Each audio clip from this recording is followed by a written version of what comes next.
It was for them, a celebration disguised as a send-off. They were clapping, but deep down, I knew what it meant. I wasn't needed anymore.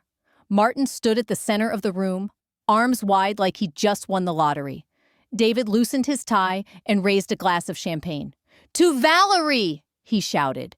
"The woman who cracked open the door to our biggest opportunity yet." $18 million. A career-defining deal. The team roared in approval. Someone whistled. I gave a practiced smile, nodding at faces I'd worked beside for 11 years. But inside, I was focused on Martin's expression. He never praised without an angle. We were in the main conference room at Claremont Systems, San Diego headquarters, under dim lighting and a half-deflated balloon arch that read, "You did it!" Cupcakes sat uneaten on the side table, a rushed celebration for a victory they claimed was mine. I'd spent over a year courting Dunworth Freight, analyzing load-balancing algorithms, building route optimization models, pitching custom solutions at midnight to match their shifting specs. I'd rebuilt their entire logistics core from the ground up. This win? It was personal. I didn't want applause. I just wanted to be seen. Martin leaned in, voice low enough to land beneath the music. "Raise is coming," he said. "Big one. You're a star, Val." He tapped my shoulder twice and walked away. I should have felt proud. Instead, I felt cold. As people filtered out, I stayed. Something didn't sit right. I opened my laptop, intending to finish a client Q&A. One email stood out. Subject: Final draft, Dunworth proposal. Time-stamped 30 minutes before the toast. I clicked and froze. There it was. My entire technical blueprint, every footnote, every custom logic tree. But the author? Brent Taylor, Director of Strategic Integration. My name was nowhere, not even in the metadata. This wasn't a celebration. It was a transfer. The confetti still clung to the carpet when a calendar ping hit. Meeting with Martin and Deborah. HR. 8:40 a.m., conference room 2B. No subject, no context. But I already knew. It was the kind of vague calendar ping that smells like bad news. No subject, just a time and room number. I walked into conference room 2B at 8:37 a.m., 3 minutes early. Martin was already there, hands clasped, staring straight ahead like I didn't exist. Deborah from HR sat beside him with a manila folder and the kind of smile corporations use when they're about to strip something from you. Neither asked how I was. "We've been evaluating team structures across Claremont," Martin began, voice dull and impersonal. "And we've decided it's time for a realignment. You'll be transitioning into a new role, technical liaison support, effective immediately." I blinked once. "I want to emphasize," Deborah cut in quickly, "this is not a demotion, Valerie. It's a lateral move. You'll still be involved in execution, but we're phasing out certain management layers to become more agile. Redundant. That's what they meant. I'd led the largest proposal in company history, and somehow, I was now extra. Martin leaned forward like he was delivering good news. "This isn't a reflection on your performance. We're just moving toward less hierarchy, more hands-on action." I wanted to laugh, or flip the table, or demand he explain who actually built the platform Dunworth was so excited about, but I just nodded, slowly. "Got it." Deborah smiled like I'd passed a test. "We'll circulate the revised job description before day's end." I left without another word. My badge still worked, but not everywhere. I discovered that quickly. My office? Already reassigned. A cardboard box sat on my new desk, a cramped cubicle near the HVAC return, holding my coffee mug, mousepad, and a yellow post-it with Val scrawled in someone else's handwriting. The final insult came that night. I checked the timestamp on the meeting invite Martin had sent. It was created Tuesday at 4:06 p.m. The champagne toast? That had been Wednesday. He'd scheduled my removal a full 24 hours before standing beside me and praising my work. That raise he whispered about? It was nothing but bait, a well-rehearsed distraction. I sat in silence, jaw clenched, rage smoldering beneath my ribs like smoke that refused to rise. They expected me to vanish, to accept the silence, to be small. But I wasn't done. Not by a long shot. When I stopped by my old team's floor to collect some notes, no one looked up. A week ago, we shared pizza and inside jokes. Now, just silence. And denial. Apparently, no one remembered anything at all. My corner office had already been wiped clean. Photos. Gone. Whiteboard. Erased. Even the framed quote Kara had gifted me last year had vanished. The Slack channel for our team had been archived. The welcome mat outside my door? Pulled. I shoved 2 remaining folders into my messenger bag and turned to leave. That's when I heard someone behind me clear their throat. If this story stirred something in you, something quiet but powerful, don't let it end here. Subscribe to the channel, not just to support stories like mine, but to follow the ones still unfolding. Because the next chapter isn't just about what was lost. It's about what we create next, together. There's more to come. More voices rising, more truths revealed, and more moments where quiet strength changes everything. If you've ever wanted to see what happens when dignity meets strategy, hit that subscribe button. The next story might just be the one you've been waiting to hear, or the one you're meant to tell. It was Kara, my former data analyst. Early 30s, sharp, quietly observant, and far too perceptive to miss what was happening. She approached cautiously, then handed me a small post-it note. "You didn't hear it from me," she whispered, and walked away before I could speak. On the note, check Martin's LinkedIn. I found an empty bench outside the break room, pulled out my phone, and opened the app. There it was, posted that morning at 10:15 a.m., proud to share the final strategic proposal for Dunworth Freight, built by our exceptional leadership team. Special credit to Brent Taylor, our Director of Strategic Integration, for spearheading the architectural vision behind the solution.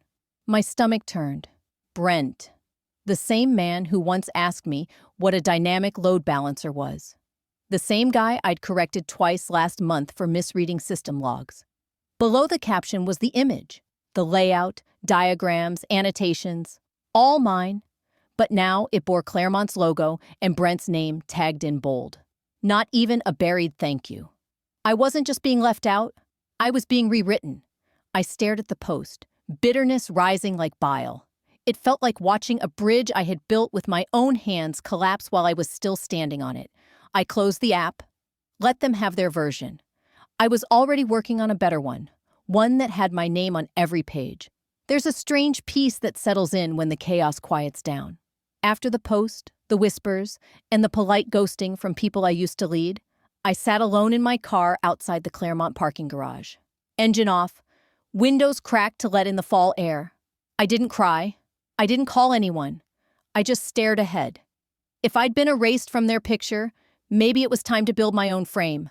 3 months earlier, long before Dunworth heated up, I'd taken a quiet weekend trip to Bend, Oregon. They thought I was off the grid.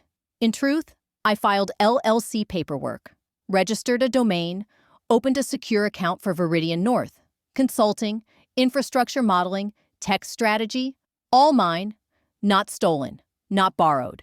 Built, quietly, carefully, legally. Would you like me to continue with the next section of Valerie's story, where she starts putting Vidian North into motion? I can keep the tone, timeline, and character consistency fully aligned. Just say the word. I had been deliberate from day one. Quiet, exacting, always a step ahead.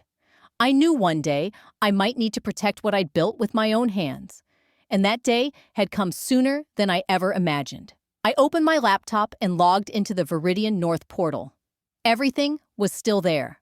Architecture diagrams, load distribution maps, even the refined version of the Dunworth system I had drafted before Claremont's leadership ever got involved.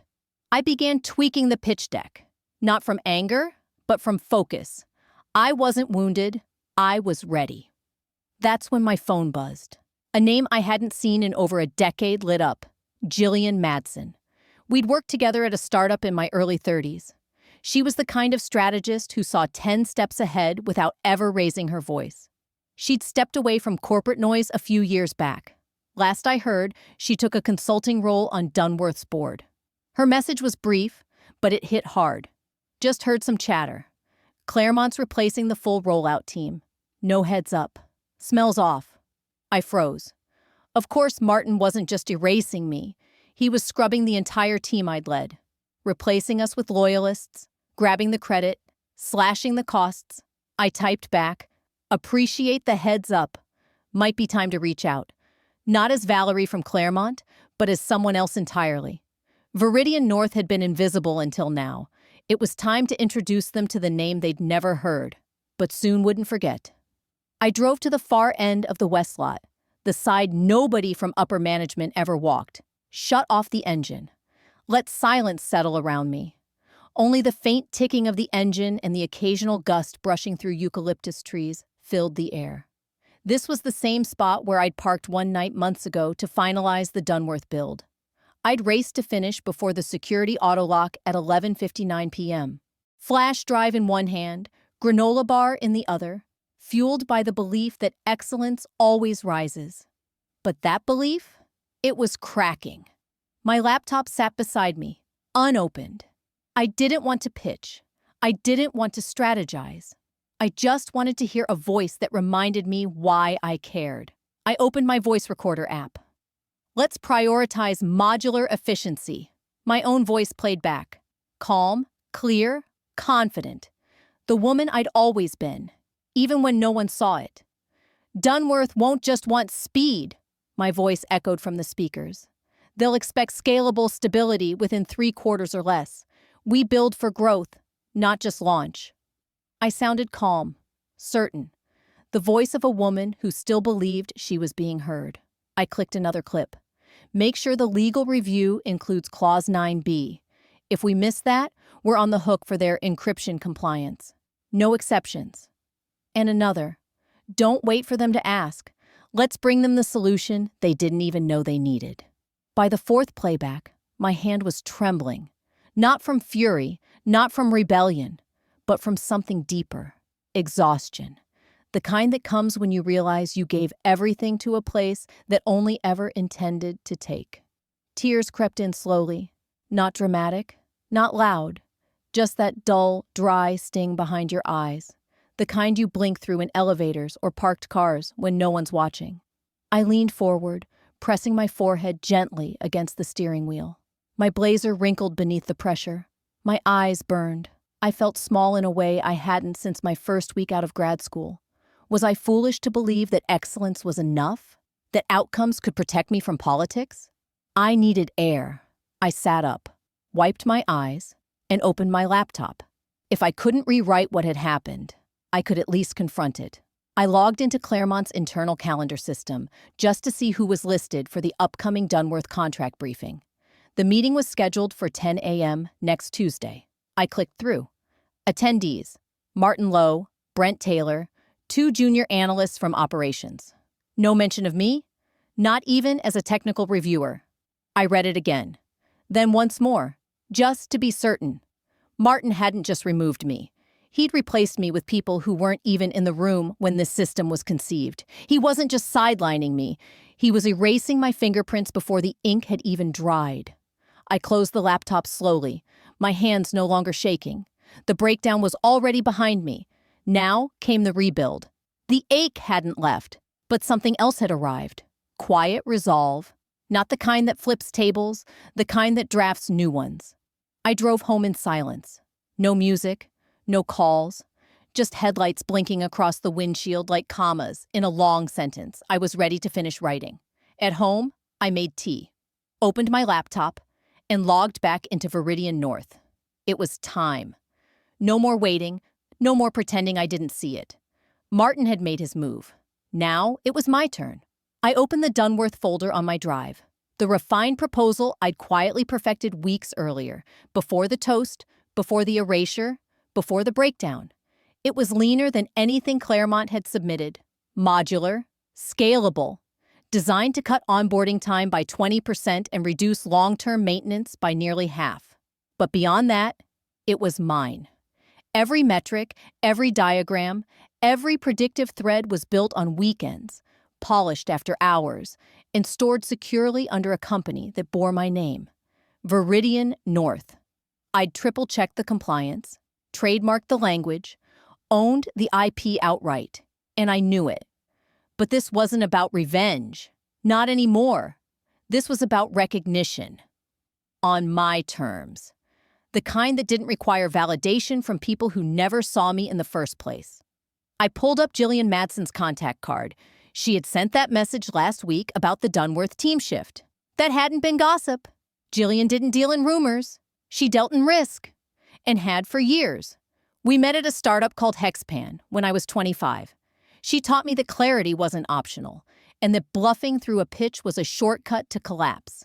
I still trusted her. I opened a blank email and typed the subject. Alternative proposal, strategic architecture framework. No branding, no fluff, just facts. Jillian, I've been monitoring the Dunworth rollout closely and noticed shifts in the implementation team. As a courtesy, I'm submitting an alternative solution for your review. The attached framework was developed independently through Vidian North. All models are original, fully compliant, and optimized for scale, risk mitigation, and long-term integration. Included: proposal summary, implementation timeline, technical diagrams, and licensing details. Best regards, Valerie Tran, Principal Consultant, Vidian North, LLC. I stared at the send button. 5 seconds. No hesitation. Click. No spotlight. No applause. Just a quiet, decisive move. 10 hours later, at 7:45 a.m., my phone buzzed. Thanks, Valerie. This is promising. If your metrics hold, we may need to reevaluate. Stay close. No promises yet. But from Jillian? Stay close meant something. I leaned back in my chair. Outside, San Diego was just beginning to hum. People rushing into offices, trying to prove their worth. My name had been buried there once. But now, it was rising again. Quietly, powerfully, under my name. By 9:30 a.m., Martin's post was already circulating. I didn't follow him on LinkedIn, but Kara texted me a screenshot without a word. She didn't need to. Excited to announce our upcoming contract finalization with Dunworth Freight next week. This partnership reflects months of strategic planning by our exceptional leadership team. Special thanks to Brent Taylor for leading the architecture from start to finish. Let's keep pushing boundaries. No mention of me. Again. The same man who had raised a champagne glass to me just months ago, who once whispered about promotions and praise, now wrote as if I had never existed. The illusion was complete. A polished stock image of 2 executives shaking hands in front of a generic skyline, 214 likes, 51 comments, all from people who had no idea who actually built the core system they were about to launch. I didn't reply. I didn't comment. I didn't even let myself read the comment thread. Instead, I watched. People underestimate silence. They think it signals surrender. Inside Claremont, the buzz was real. Even from a distance, I could feel it. Kara confirmed it that evening when we met at a quiet coffee spot near Little Italy. "They think you bailed?" she said softly. "Cracked under pressure or something." She stirred her tea, hesitant. "There's talk HR offered you a soft landing role to help you decompress. Someone said you were burned out." I blinked. "Who started that?" She shrugged. "Could have been Martin. Could have been Deborah. Doesn't really matter. The story's out there, and they're believing it." A lesser version of me might have jumped online to post a veiled rebuttal, a cryptic quote, something to set the record straight. But that wasn't me anymore. Let them cling to the whispers. I had the receipts. The next morning, I woke to an anonymous email. No subject line, just an audio file. I played it. There was static at first, then Martin's voice. Confident, careless. "Valerie's not part of this anymore. She had her moment, but it's done. This contract doesn't need her name on it." A pause. The kind people take when they think they're untouchable. "By next week, this thing's locked in. She'll be a footnote." I sat back, letting the words settle. Martin wasn't just deleting me, he was rewriting the past in real time. What he didn't know, Vidian North was no longer a shell. It was a storm. And it had just begun to move. It was ready. The proposal had been reviewed, refined, and validated. The numbers ran clean, and Jillian had already scheduled a briefing with Dunworth's executive board. I didn't owe Martin an explanation. The final chapter of this story wasn't going to play out on LinkedIn. It would be signed in ink under my name. I'd been to Dunworth's main office in downtown San Diego more than a few times over the past year, usually in the background, shadowing someone from Claremont's executive team, occasionally presenting, mostly supporting. I was the quiet expert, the technical backbone, the woman with all the answers and none of the credit. But today, I didn't follow anyone through the door. I didn't carry a colleague's bag. I didn't wait to be introduced. I wore the navy suit I'd had tailored 2 months earlier, back when Vidian North was just a whisper of an idea. Crisp lapels, polished heels, hair pulled into a low, intentional knot, not to impress.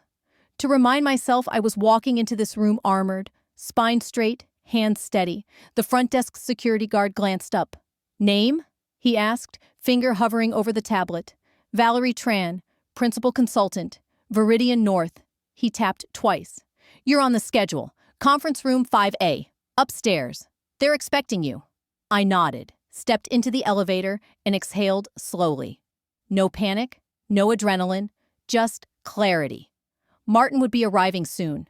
He'd walk in expecting congratulations, not confrontation. He wouldn't expect me. Not like this. And certainly not with my name on the door. The elevator opened into a sunlit corridor lined with frosted glass offices. Dunworth's logo was etched into the walls. Clean serif font, understated and sharp. I followed the signs toward 5A, each step ringing in the same quiet rhythm I remembered from my thesis defense years ago. One room, one name. Everything on the line. Outside the door, a sleek whiteboard displayed the agenda, written in green marker. Martin Lowe, Claremont Systems, CEO Valerie Tran, Vidian North, Principal Consultant. 2 names, 2 companies, 2 outcomes. No Brent Taylor, no Deborah from HR, just the man who tried to erase me, and the woman he underestimated. Inside the room, I saw Miriam Santos from Dunworth's board flipping through a binder. She looked up and smiled. Not surprised, not confused. "Valerie," she said calmly, "welcome back." I stepped inside, spine tall. This time, I wasn't here to support.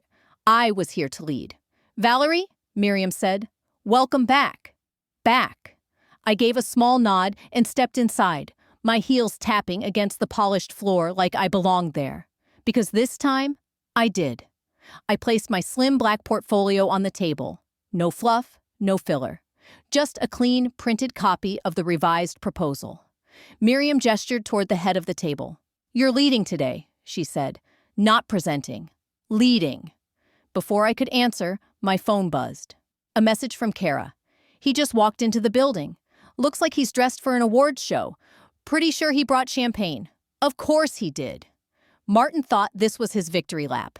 He had no clue the finish line had already moved. And he wasn't even in the same race. A second message followed. "Jillian, keep it clean. No theatrics.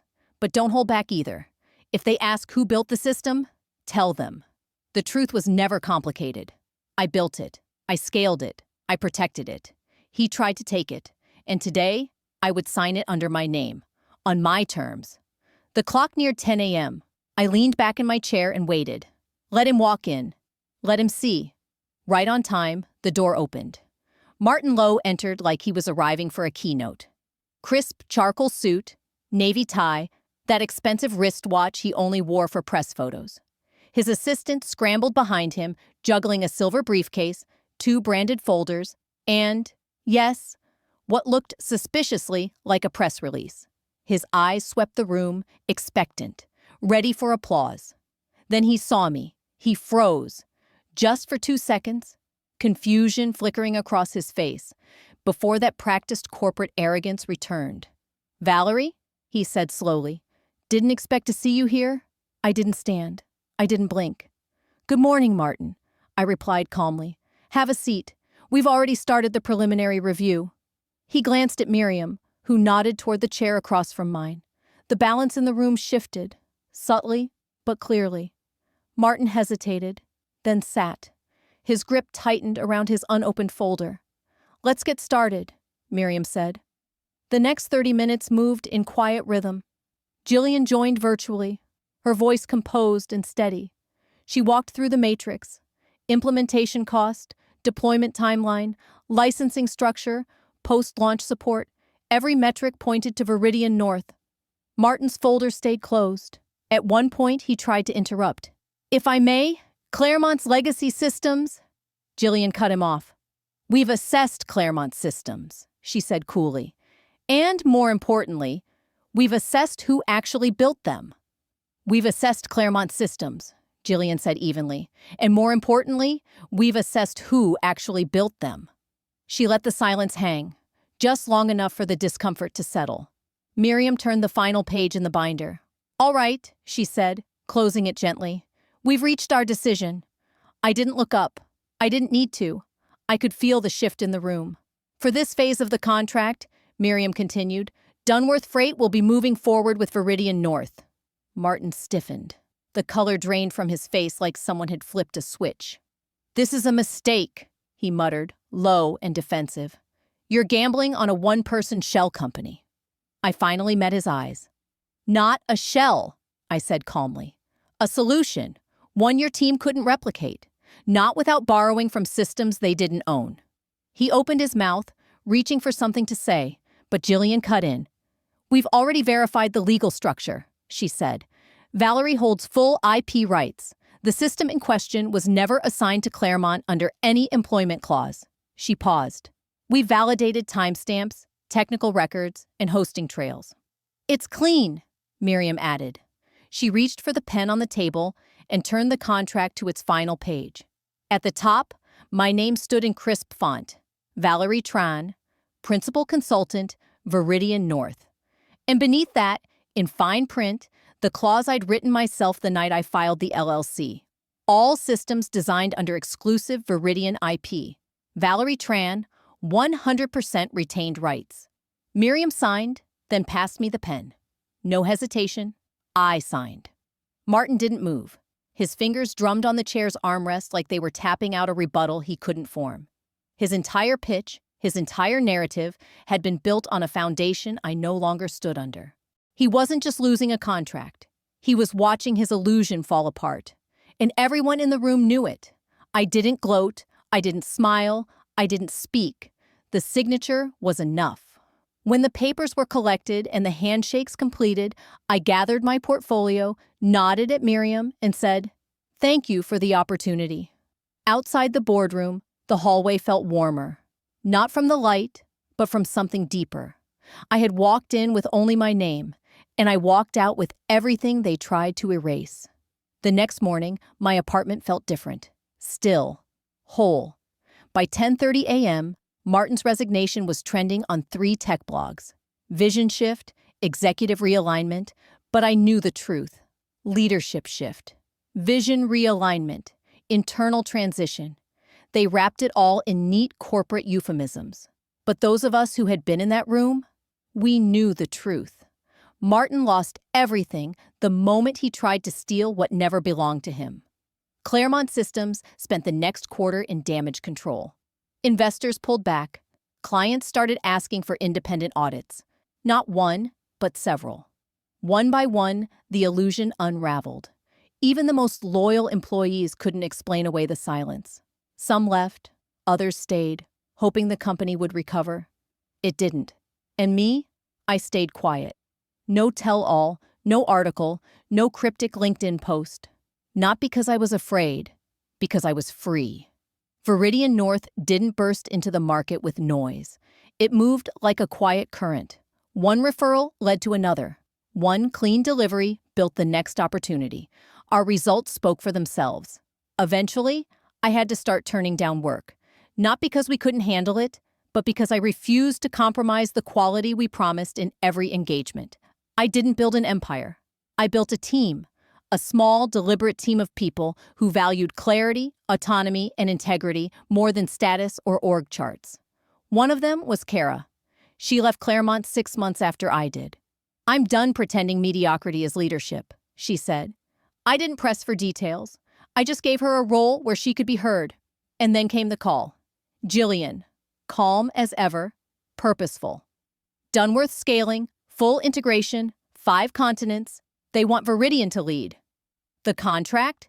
$60 million, No competition, no politicking, no spin. Just trust. Born from consistency. Cemented in results.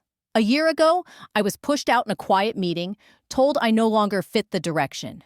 Now, I define the direction.